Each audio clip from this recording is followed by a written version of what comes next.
Ie, dia arak'izay mozika marananay anazy izy ity. I raha-pitiavana kely atolotra ampitiavana be ihany koa. Dia mozika n'aiza n'aiza, zay no teto fa mbola be da be no avy eto dia efa misaotra anareo sahady dia aza miala ampejy zarazarao hitany rehetrarehetra mozika n'aiza n'aiza, hoenty n'aiza n'aiza. Yes. Ay, ay, ay, ay.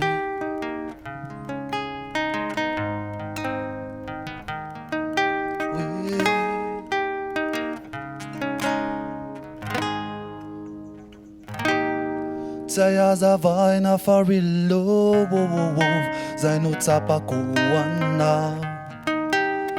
Tsara loko tio na handalo azan-taona. Marina fa misy tsy mitovy kanefa natambatsitratra. One hurt, one love. Ekeko hoe be nisampanana kanefa mbola io miaraka ihany.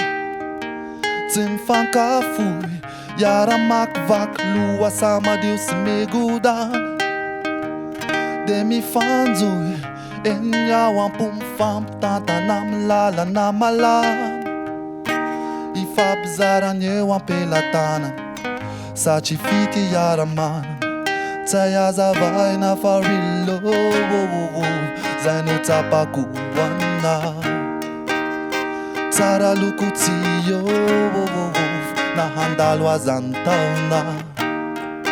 Marina fa misy tsy mitovy kanefa natambatsitratra. One hurt, one love.